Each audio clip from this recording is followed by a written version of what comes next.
ప్రభువైన యేసుక్రీస్తు నామములో పిల్లలందరికీ వందనాలు తెలియపరుస్తున్నాను. ఈరోజు వర్తమానం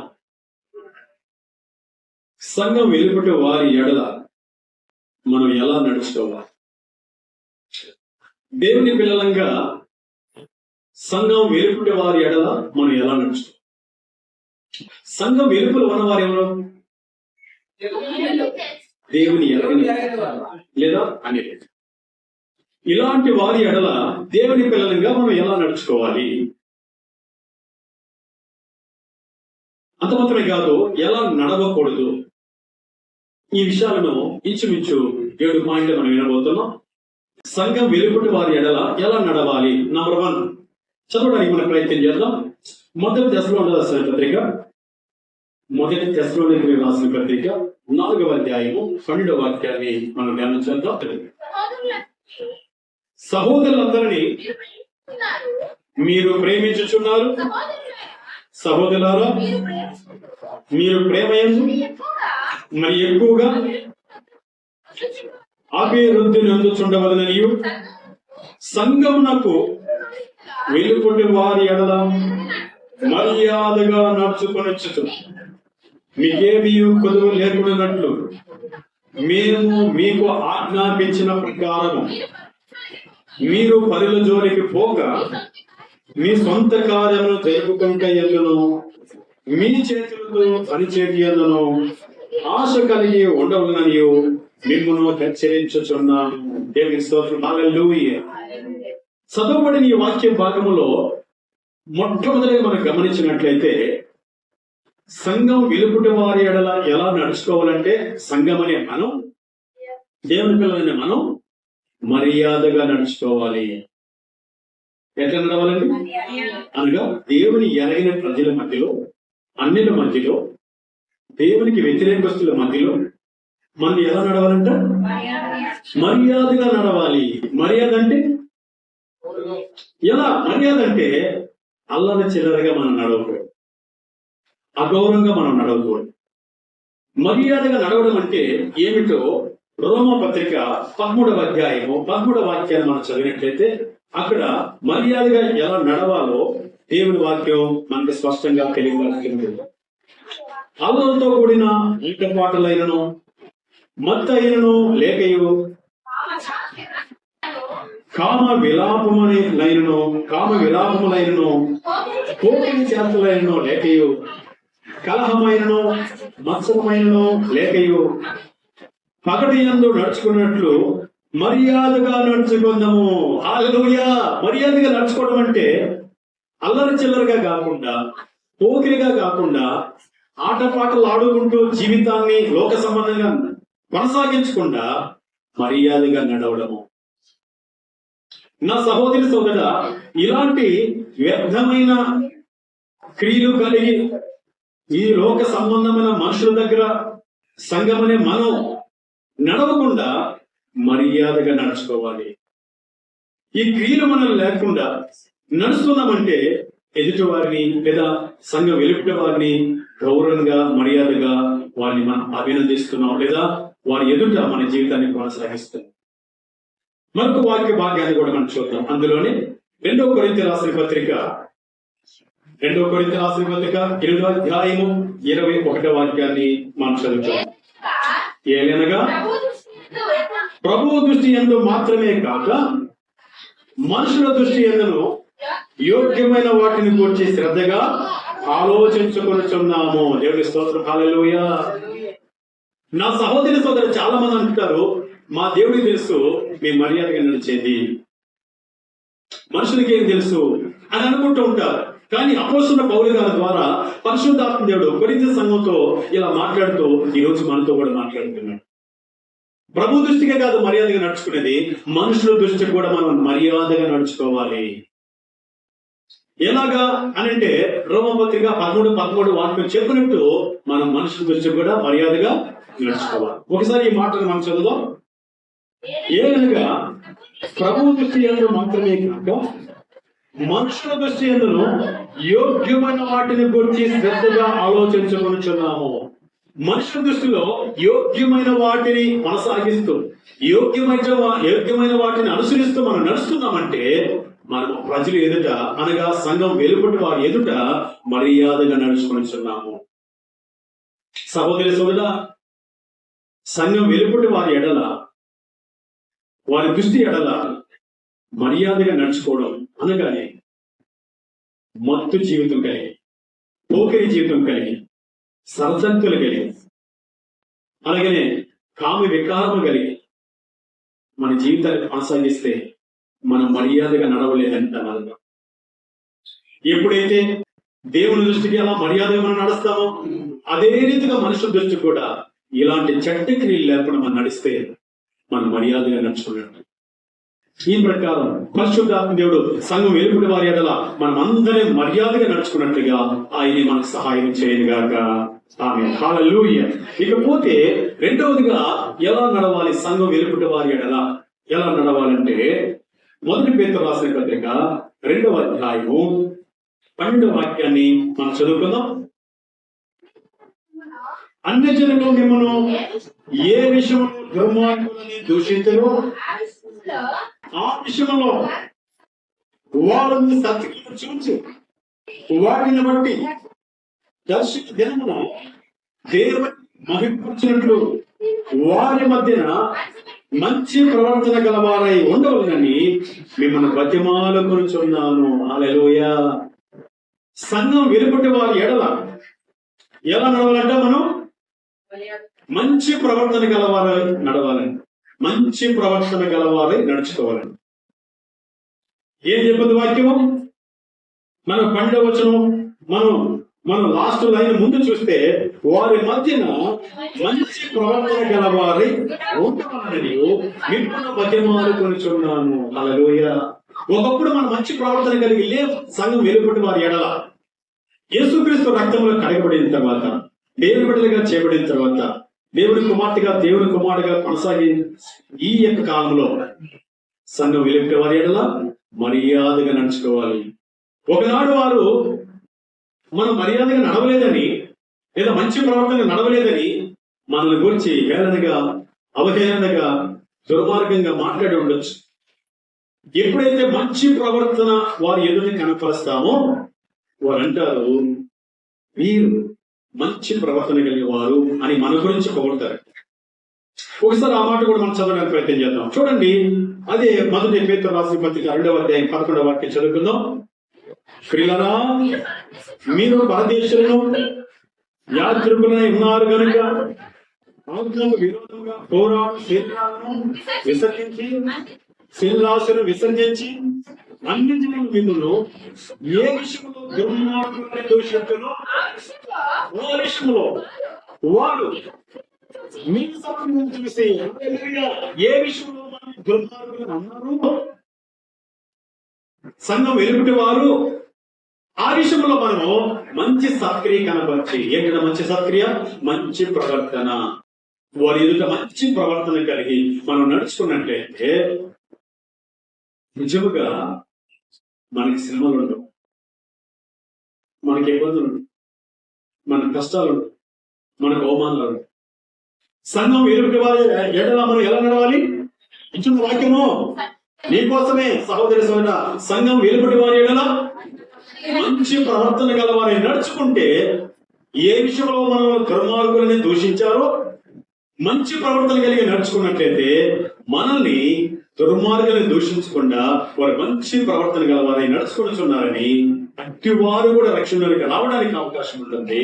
అంతమాత్రమే కాదు, మనకు రావాల్సిన కీడు రాకుండా వారి ద్వారా క్షేమకరమైన జీవితం దేవుడు మనకు కలిగిస్తారు. దేవుడి స్తోత్రం. హల్లెలూయా. ఏ ప్రవర్తన అంట? మంచి ప్రవర్తన. దేవుడికి స్తోత్రం. మంచి ప్రవర్తన కలిగి ఉండాలి. మంచి ప్రవర్తన కలిగి ఉన్నాము. మంచి ప్రవర్తన.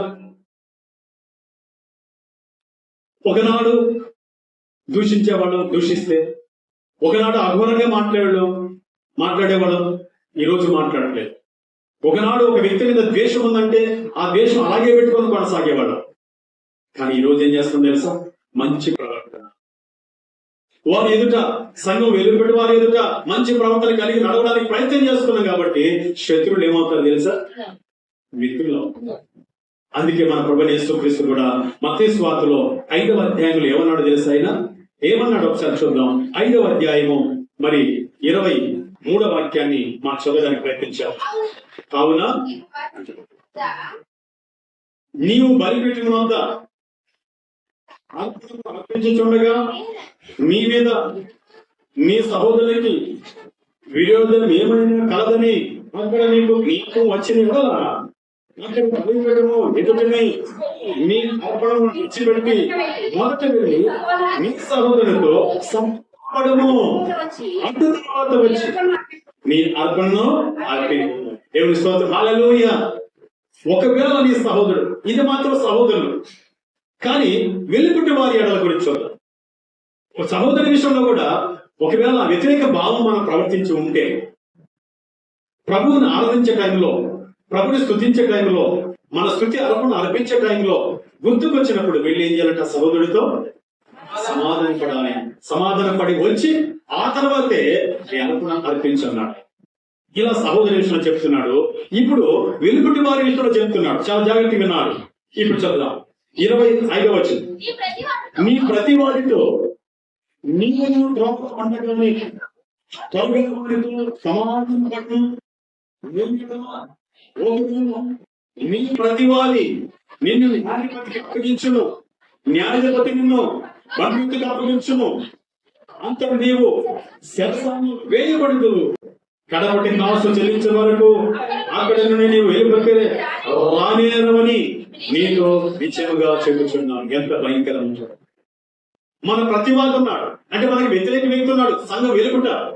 వాళ్ళతో వెంటనే ఏం చేయాలంటే మనం వాళ్ళు ఏ విషయంలో మనం దుర్మార్గం అన్నారో ఆ విషయంలో మంచి ప్రవర్తన కలిగి మనం కానీ కొనసాగితే, అనగా వెళ్ళి సమాధాన పడితే, అర్థమవుతుందా? సమాధాన పడితే మంచి ప్రవర్తన కలిగి వారమై అట్టి వారిని రక్షణలోనికి నడిపిస్తాం. ప్లస్ అట్టి వారి ద్వారా మనకి శిక్ష లేకుండా, లేదా ఆటంకాలు లేకుండా, లేదా శ్రమ శోధన లేకుండా మనం జ్ఞానం కలిగి ముందుకు పోగలం. ఒకవేళ సమాధాన పడకపోతే ఏం జరగదంటే, ఆ ప్రతివాదితో మన సమాధాన పడకపోతే ఏం జరుగుతుందంట? మొట్టమొదటి చదువుదాం. ఒకవేళ నీ ప్రతివాది నిన్ను న్యాయాధిపతికి అప్పగించును, న్యాయాధిపతి నిన్ను మంత్రులకు అప్పగించును, అంతటి నీవు శరసాలలో వేయకూడదు. ఏమంటే మన ప్రతివాదికి మన మంచితనాన్ని కనపరచకపోతే, సమాధాన పడకపోతే ఆ ప్రతివాది మనం ఏం చేస్తారంట? న్యాయాధిపతికి అప్పగిస్తాడు. న్యాయాధిపతి మంత్రోక్తులకు అప్పగిస్తాడు. మంత్రోక్తులు అంటే పోలీసు వాళ్ళు. పోలీసు వాళ్ళు దేనికి అప్పగిస్తారంట? శిరసానికి అప్పగిస్తారు. కడపటి కాసు చెల్లించేంత వరకు నువ్వు బయటికి రాలేదు. ఇచ్చున్నావా? జాగ్రత్త, నీ కోసమే దేవుడు మాట్లాడింది. జాగ్రత్తగా సంఘం వెలుపుటి వారి మనం ఎలా నడవాలి? 2వ పాయింట్, మంచి ప్రవర్తన కలిగి నడవాలి. ఎలా అంటే ఆ ప్రతివాది మనకు వ్యతిరేకంగా ఉన్నప్పుడు మనం అన్న మాటను బట్టి, మనం ప్రవర్తించిన ప్రవర్తన బట్టి కానీ, మనకు ఒకవేళ వ్యతిరేకంగా ప్రవర్తిస్తూ ఉంటే మనం ఏం చేయాలి? ఒకవేళ సమాధాన పడితే అది మంచి ప్రవర్తన. ఒకవేళ సమాధానం పడకపోతే ఆ ప్రతివాది ఎవరికి అప్పగిస్తాడంట?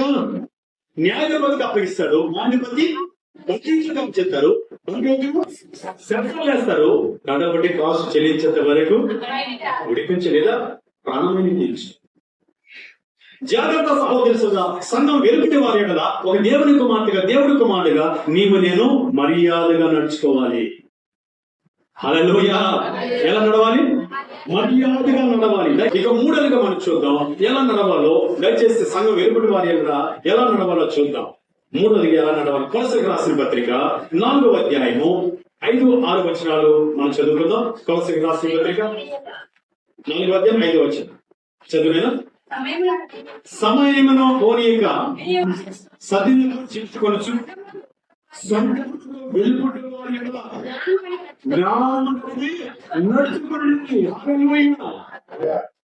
ఎలా నడవాలి? సంఘం వెలుపుటి వారి ఎడల జ్ఞానం కలిగి నడుచుకోవాలి. ఒకవేళ దైవ జ్ఞానంతో మనం నడవకపోతే సంఘం అభివృద్ధి కాదు. జ్ఞానం కలిగి నడుచుకోవడం అంటే ఎల్లప్పుడూ కృపాసహితముగా ఉప్పు వేసినట్లుగా రుచిగా మనం ఇతరులతో మాట్లాడాలి. వాళ్ళతో వ్యతిరేకంగా మాట్లాడితే జ్ఞానం లేనివారు. వాళ్ళతో పోకిరిగా మాట్లాడితే జ్ఞానం లేనివారు. వాళ్ళతో మాటకి విరుద్ధంగా మాట్లాడితే జ్ఞానం లేనివారు. ఎలా మాట్లాడాలంట? జ్ఞానం కలిగి మాట్లాడాలి. ఏంటా జ్ఞానం అంటే 6వ వచనం ఏం చెప్తాడు? ప్రతి మనుషుడికి ఎలాగో ప్రత్యుత్తరం ఇవ్వగలను అది మీరు తెలుసుకున్నట్టుగా మీ సంభాషణ ఉప్పు వేసినట్లు ఎల్లప్పుడూ రుచిగలదిగాను కృపా సహితముగాను ఉండనియుడి. హల్లెలూయా. ఎట్లా మాట్లాడాలి? జ్ఞానం కలిగి నడవడం అంటే ఉప్పు వేసినట్లుగా రుచిగా మాట్లాడాలి. మన ప్రభువైన యేసుక్రీస్తు శత్రువును కూడా పట్టి అనగా శత్రువును కూడా ఎలా మాట్లాడే తెలుసా? పాపిని ఎలా మాట్లాడే తెలుసా? గౌరవంగా మాట్లాడి. ఒక విచారణ పట్టుకొని ఎలా మాట్లాడు? అన్నాడు అన్నాడు లేదా? రాజును పట్టుకొని ఎలా మాట్లాడు? అయ్యా నువ్వు అన్నట్టే. నువ్వు రాజుగా అని అడిగినప్పుడు ఆయన ఏమన్నాడు? నువ్వు అన్నట్టే. నా ప్రియ సహోదర సోదరా, ఆయన మాట ఎల్లప్పుడూ రుచి కలిగిందిగా ఉంది కాబట్టి అనేకులు ఆయనకి ఆకర్షించబడి ఆయన్ని ఎవరు చంపలా. ఆయన మన పాపముల కోసం ఆయన చనిపోయారు. కానీ మనమైతే మన మాటలను బట్టి, మన జీవితాన్ని బట్టి, మంచి ప్రవర్తన లేని దాన్ని బట్టి, మంచి జ్ఞానం లేని దాన్ని బట్టి, మర్యాదగా నడవని దాన్ని బట్టి మనకి శ్రమలు, కష్టాలు, శోధనలు, ఇబ్బందులు, మరణాలు తెచ్చుకోవాలి. ఎన్ని విషయాలు చూస్తే ఇప్పుడు సంఘం వెలుపుడు వారి ఎడలా మనం ఎంత నడవాలి? నువ్వు ఎప్పుడు మర్యాద నడుస్తున్నావో నీలో నాలో యేసయ్యను చూస్తారు. హల్లెలూయా. మంచితనంగా సంఘం వెలుపుట 2వ పాయింట్ నడుస్తున్నామో మనల్ని ఎవరు చూస్తారు? యేసయ్యను చూస్తారు. జ్ఞానం కలిగి నడుచుకుంటున్నామంటే అనగా కృపా సహితముగా మన మాట ఉప్పు వేసినట్లుగా ఎల్లప్పుడూ రుచి కలిగిందిగా మనం నడుచుకుంటున్నామంటే మనల్ని ఎవరు చూస్తారు? మరి అలాంటప్పుడు అనేకులు ఆకర్షించబడి రక్షించబడతారు. లేని ఎడల నువ్వు నష్టపోతావు, వెలుపుటి వారు రక్షణ పొందకుండా వారు నష్టం. సహోదరు ఎంత ప్రాముఖ్యమైన విషయాలు సంఘం వెలుపుటి వారి ఎడల నడుచుకునే విధానంలో దాగి ఉన్నాయి. దేవుడి స్తోత్రం. హల్లెలూయా. మొట్టమొదటిగా మర్యాదగా సంఘం వెలుపుటి వారి ఎడల మర్యాదగా నడవాలి. నెంబర్ 2 మంచి ప్రవర్తన కలిగి సంఘం వెలుపుటి వారి ఎడల నడవాలి. నెంబర్ 3 దైవ జ్ఞానం కలిగి సంఘం వెలుపుటి వారి ఎడల నడవాలి. ఇక ఎలా నడవకూడదు? ఒక 4 విషయాలు చూడండి. సంఘం వెలుపుటి వారి ఎడల ఎలా నడవకూడదు? మొట్టమొదటిగా మంచం. మొదటి పేతురు రాసిన పత్రిక 4వ అధ్యాయము 15వ వాక్యం చదువుకుందాం. అనగా సంఘం అనే బిడ్డలైన మనము నరహంతుడుగా గాని, దొంగగా గాని, దుర్మార్గుడుగా గాని, పరుల జోలికి పోవాడుగా గాని బాధ అనుభవింపతగదు. చాలు.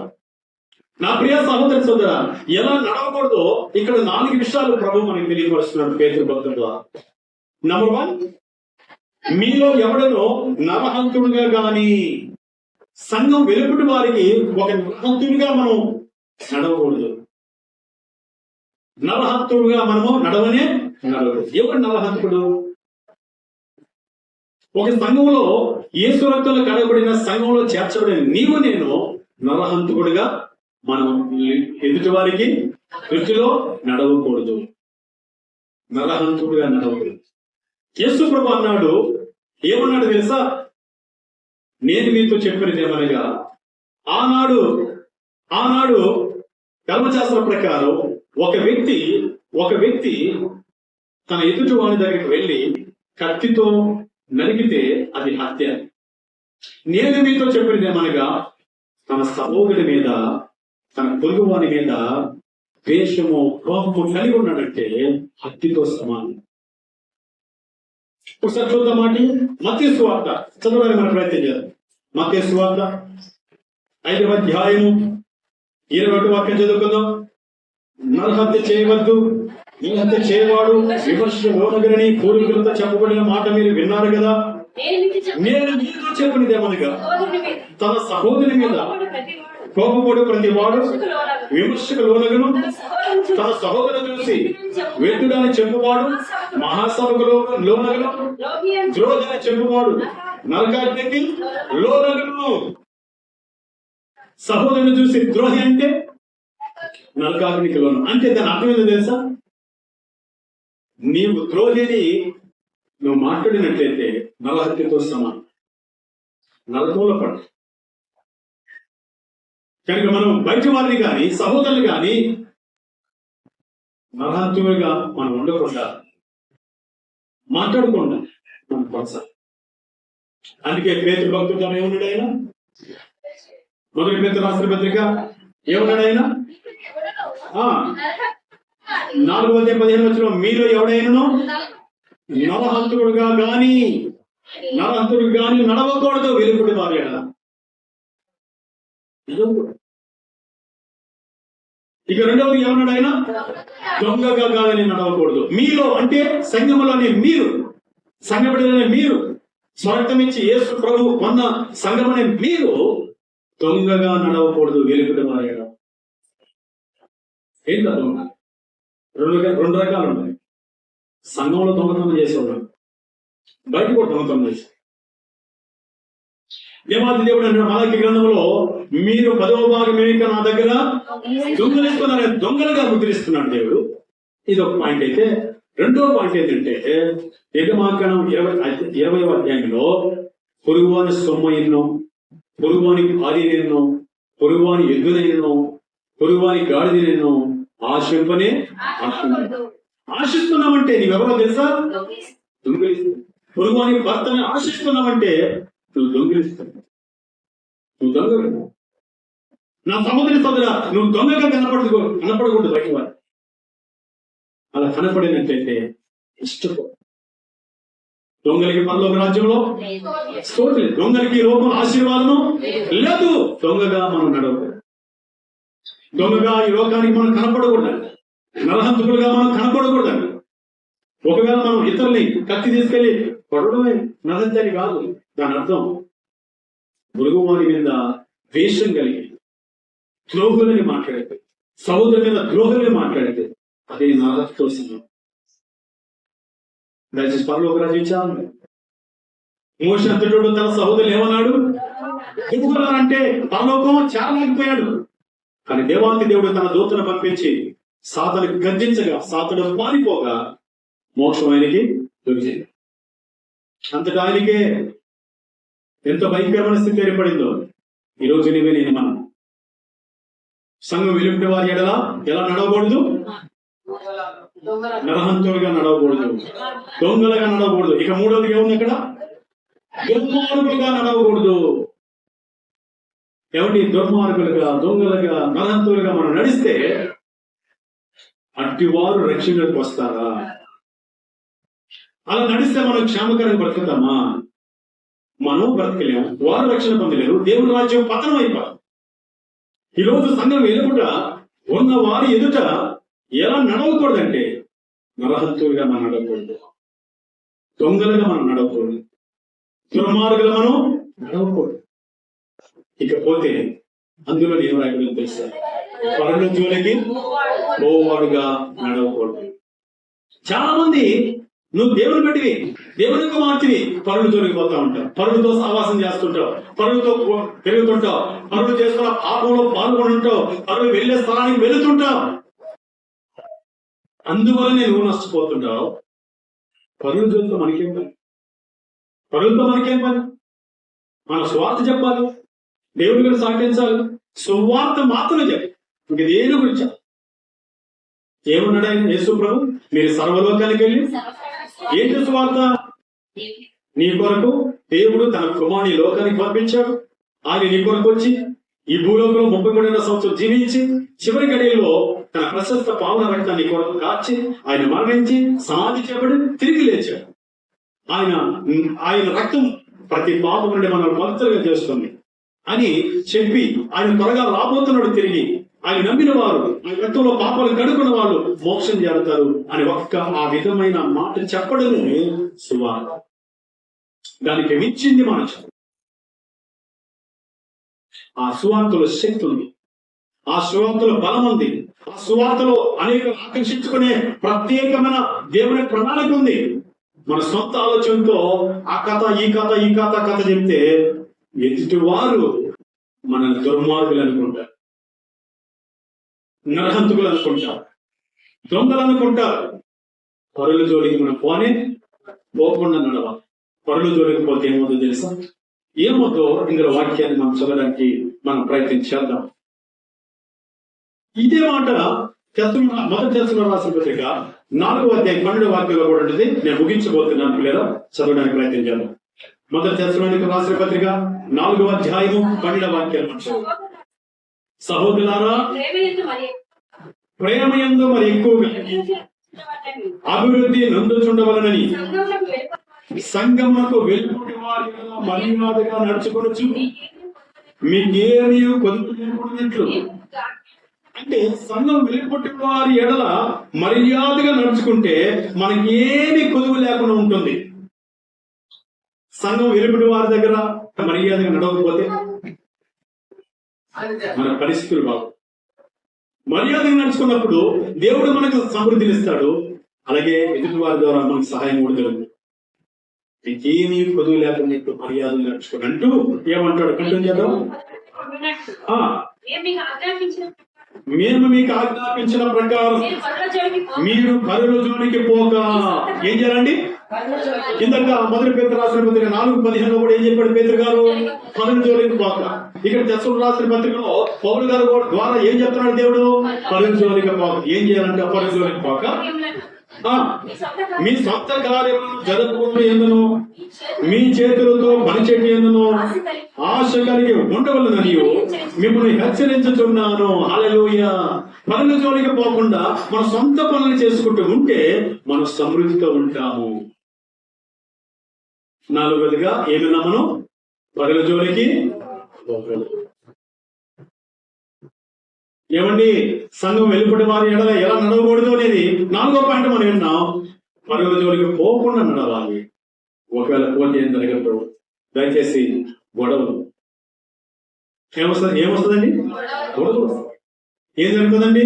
సమస్యలు, ఇబ్బందులు, కష్టాలు చాలా భయంకరమైన స్థాయికి వచ్చేస్తాయి. అందుకే దేవాతి దేవుడు అంటాడు, పరుల జోలికి పోతుంది. అయినా పరుల జోలికి పోతే ఒకవేళ పోయావు, సమస్య పెరిగింది. ఆ సమస్య పెరిగినప్పుడు ఏం చేయాలో తెలిసి ఏం చేయాలో దేవాతి దేవుడు చెప్తున్నాడు. చదవడానికి ప్రయత్నం చేద్దాం. సామెతల గ్రంథం 17వ అధ్యాయము 14వ వాక్యాన్ని మనం చదువుకుందాం. కలహారంభము నీతి కట్టిన పుట్టు ఊట అనగా పరుల జోలికి పోవడం, పరుల జోలితో కలిసి వివాదం చేయడము ఎలాంటిదంట? నీటి కట్టిన పుట్టు ఊట. వివాదము అధికము కాకముంటే దాన్ని విడిచిపెట్టము. అద్భుతమైన మాట. వివాదము అధికము కాకముంటే దాన్ని విడిచిపెట్టము. పనులను పోయో, కర్పంటం పోయో, వివాదం పెద్దదైపోతుంది. ఏం చేయాలి? దానిని విడిచిపెట్టి లేని అదేమవుతుంది? చాలా ఎక్కువ అయిపోయి చాలా నష్టపోతారు. అందుకే దేవుడు చెప్తున్నాడు, అసలు పరిచయకే బావద్దు. నీ సొంత పనులు చేసుకో, నీకు ఇచ్చిన సేవ చేసుకో, నీకు ఇచ్చిన పని చేసుకో, నీకు ఇచ్చిన ఉద్యోగం చేసుకో. పరిచయకి ఎందుకు పోతాం? వివాదం ఎందుకు తెచ్చుకుంటాం? ఒకవేళ వివాదం వస్తే దాని ఏం చేయాలి తెలుసా? వెంటనే విడిచిపెట్టుకో. ఏం జరుగుతుందో చూద్దాం ఒకసారి. చదవడానికి ప్రయత్నించారు. ఇదే సామెత గ్రంథం 20వ అధ్యాయం 3వ వాక్యం కూడా చదువుదాం. కలహమునకు దూరంగా ఉంట నరులకు ఘనత, మూర్ఖుడైన ప్రతి వాడును కోరినాను. ఎంత గొప్ప. కలహానికి దూరంగా ఉంట నరులకి ఘనత. మా వినాలి వాక్యం. నీ భర్తతో కలహం, పొరుగు వారితో కలహం, బయట వారితో కలహం.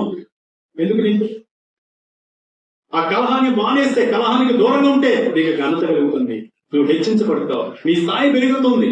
పరుల జోలికి పోవటం ఎందుకు? వివాదం రేపుకోవడం ఎందుకు? గంటలు పోగొట్టుకోవడం ఎందుకు? పరుల జోలికి పోవద్దు. నీ సొంత పనులు చేసుకో. కలహం వచ్చిందా, దూరం అయిపో, ఘనత తెచ్చుకో. మూర్ఖుడైన ప్రతి వాడు ఏం చేస్తాడు అంటే ఎలా నడవాలంటే చూసాం. జ్ఞానం కలిగి వెలుగుడి వారు నడవాలని 3వ పాయింట్ చూసాం.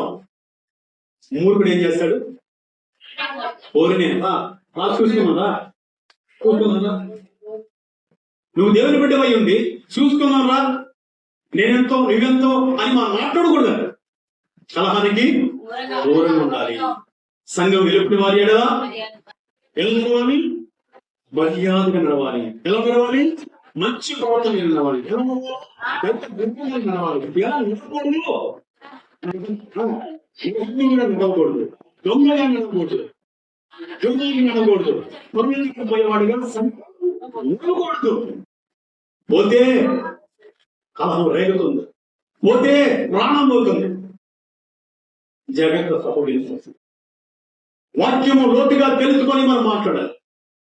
వాక్యము బాగా చదివితే జ్ఞానం కలిగి మాట్లాడు, లేదా మూర్ఖుడు పోయి పోరినే కోరుకుంటు. వాక్యం చెప్తుంది, నువ్వు పోరినే కోరుకొని నువ్వు మూర్ఖంగా మాట్లాడితే ఆ పొరుగువాడు అంట ఏం చేస్తావు, నీ సంగతి నేను చూసుకుంటా అంటాడు. సామెతల గ్రంథం చూడండి మాటలు. సామెతల గ్రంథం 25వ అధ్యాయం 8వ వాక్యం చదువుకున్నాం. సామెతల గ్రంథం 25వ అధ్యాయం 8వ. ఆలోచన లేక వ్యాజ్యమాడుటకు భోగము, నీ పొరుగువాడు నిన్ను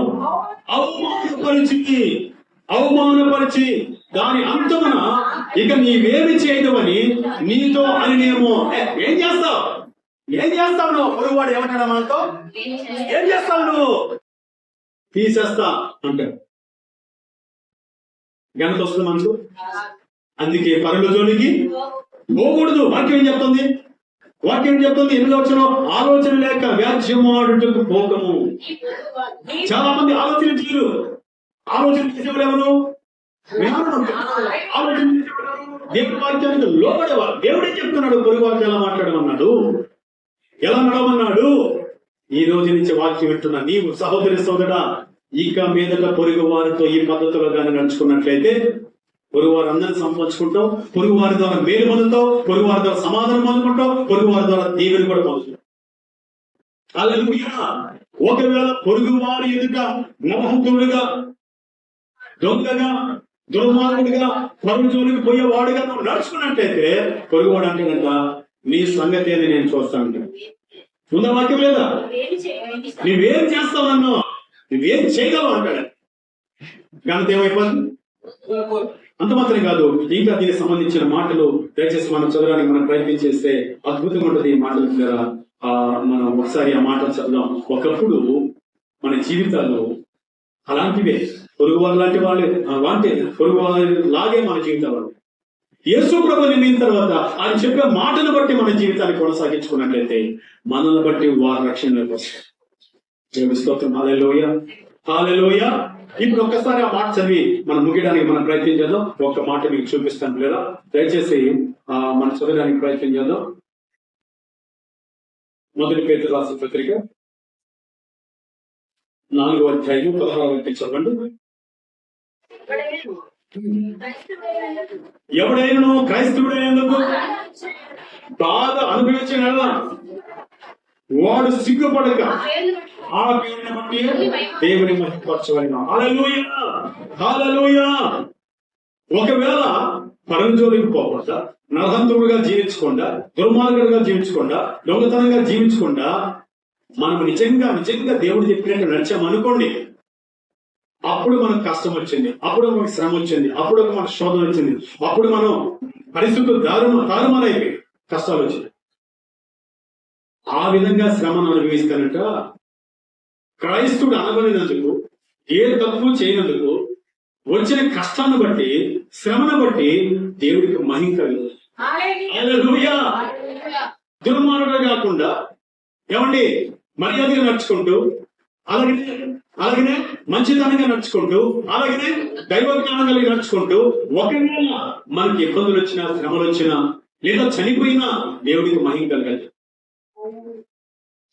ఒకవేళ దుర్మార్గుడిగా, అలాగే దొంగగా, నమ్మకుడిగా, పరమజోలికి పోయేవాడుగా ఉండి చనిపోతే, లేదా శ్రమ పడితే అది దేవుడికి మహిమ కలగనే. అది ఇక్కడ చెప్తున్నాం. మరొకసారి చూద్దాం. ఎవరైనా బాగా అనుభవించి సిగ్గుపడగా బట్టి దేవుని మహిమపరచవలెను. దేవుని స్తోత్రం కలగాక. హల్లెలూయా. దేవుని మహిమపరచవలెను. కింద చదువుదామా? తీర్పు దేవుని ఇంటి వద్ద ఆరంభము కాలము వచ్చింది. అది మన యొద్దనే ఆరంభమైతే దేవుని సువార్తకు అవునైన వారి గతి ఏమవును? ఇక్కడ అర్థమైంది మీకు? మనమే తిరుగు తీసేస్తాం. నువ్వు నక్కని వెళ్ళిపోతావు, వేసే నమ్మటం వేసుకుని నమ్మితేనే అని మనమే తిరుగు తీసేస్తాం. ఏమో సమయం ఉందేమో, ఆయన సమయంలో ఆకర్షిస్తాడేమో, కొంతకాలం అయిన తర్వాత ఆయన పిలుచుకుంటాడేమో. మనం చేయాల్సిన పని ఇది ప్రార్థన చేయాలి. వాళ్ళకి తీర్పు. అందుకే దేవుడు ఏమంటాడు ఇక్కడ? తీర్పు అనేది దేవుని యొద్ద నుండి రావాలి కానీ మన యొద్ద నుండి రాకూడదు అంటాడు. మరోసారి చదువుకున్నా 17వ వచనం. తీర్పు దేవుని యొద్ద ఆరంభము కాలము వచ్చి ఉన్నది, అది మన యొద్దనే ఆరంభమైతే. చూసారా? తీర్పు అనేది ఎక్కడి నుంచి ఆరంభమైంది? దేవుని యొద్ద నుండి ఆరంభమైంది, దేవుని ఇంటి యొద్ద నుండి ఆరంభమైంది. తీర్పు మన యొద్ద నుండి ఆరంభమైతే ఇంకా రక్షణ పొందడం గతి ఏమవుతుంది? నువ్వెందుకు తీర్పు తీర్చేస్తావు? నువ్వెందుకు ఆనందంగా అగౌరవంగా మాట్లాడతావు? నీకు అర్థమైంది ఈ మాటలు? ఎంతమందికి అర్థం? దేవుడి స్తోత్రం, హల్లెలూయా. తీర్పు అనేది దేవుడి కాడి నుంచి వస్తుంది, వచ్చేసింది. నువ్వు నేను తీర్పు తెచ్చుకో. ప్రభు ఏమన్నాడు? మొదటి వాళ్ళు ఒకవేళ అయిపోవచ్చేమో, కడపడి వాళ్ళు మొదటి వాళ్ళు వచ్చేమో, రక్షించుకోవచ్చేమో. మనం ఇప్పుడు తీర్పు తెచ్చేసేలా అని పేతురు గారి ద్వారా దేవుడు మనతో. మరోసారి మీకు అర్థమైన ఆ మాట చదువుకుందాం. తీర్పు దేవుని ఇంటి వద్ద ఆరంభము కాలము వచ్చి ఉన్నది, అది మన యొద్దనే ఆరంభమైతే. అంటే పేతురు అన్నాడు, మన దగ్గర నుంచే తీర్పు అని తీర్చేస్తే దేవుని సువార్తకు అవిధేయులైన వారి గతి ఏమవును? మరియు నీతిమంతుడు రక్షించబడును. దుర్లభం అయితే భక్తిహీనుడు పాపి ఎక్కడ నిల్చును? కాబట్టి దేవుని చిత్త ప్రకారం బాధకుడు వారు సత్ప్రవర్తన గలవారై సృష్టికర్తకు ఆత్మను అప్పగించుకోవాలి. హల్లెలూయా, హల్లెలూయా. నువ్వు తీర్పు తెచ్చుందయ్యా, కాలం ఉంది. నా దగ్గర నుంచి తీర్పు వస్తుంది, నువ్వు తీర్పు తెచ్చు. నీ దగ్గర నుంచి నాకు తీర్పు వచ్చింది. ఒకవేళ నీ దగ్గర నుంచి తీర్పు వస్తే వచ్చిన పొందిన వాడు ఆపి ఏమైపోతాడు? మనం ఏం చేస్తున్నాం? ఎందుకు పోరాటాలు జరుగుతున్నాయి? మనమేం తీర్పులు తీర్చేస్తాం ఎలుగుటి వారి. అందుకే ఈ శ్రమలు కష్టాలు అంటే నా ప్రియ సహోదరి సోదరు, మధ్యాహ్న కాల సమయంలో నీవు నేను వాక్యం సంఘం వెలుగుటి వారి ఎలా నడవాలంటే మనం మర్యాదగా నడుచుకోవాలి, మంచి ప్రవర్తన కలిగి నడుచుకోవాలి, దైవ జ్ఞానం కలిగి నడుచుకోవాలి. దేవుని స్తోత్రం, హల్లెలూయా. ఏమనకూడదు? నడవకూడదు అనగా పొరుగు వారిని తిరస్కరించినట్టు నడవకూడదు, ద్రోహి అని మాట్లాడేటట్టు నడవకూడదు, దొంగగా నడవకూడదు, దుర్మార్గుడు నడవకూడదు, మరణ తల్లికి పోయి వారితో మూర్ఖంగా కలహమును రేపుకునే వారంగా మనం నడవకూడదు. ఇలా నడిచిన మన జీవితాన్ని మనం నష్టపోవాలి. మన జీవితానికి నష్టాన్ని తెచ్చు. దేవుడికి మహిమ దేవు, అనేక రక్షించలేవు. ఈ రోజు నుంచి ఈ పద్ధతిలో చుట్టుపక్కల వారితో నువ్వు నడుచు. దేవుడు నీకు, నీ జీవితానికి, కుటుంబానికి ఆయనే ఏమీ పొదువు లేకుండా సమృద్ధినిస్తాడు అని ఆయన వాక్యం చెప్తుంది. అట్టి కృప పరిశుద్ధాత్మ దేవుడు మనందరి సహాయము చేయనుగాక. God bless you. Praise Lord. Hallelujah, hallelujah. Praise Lord. Hallelujah.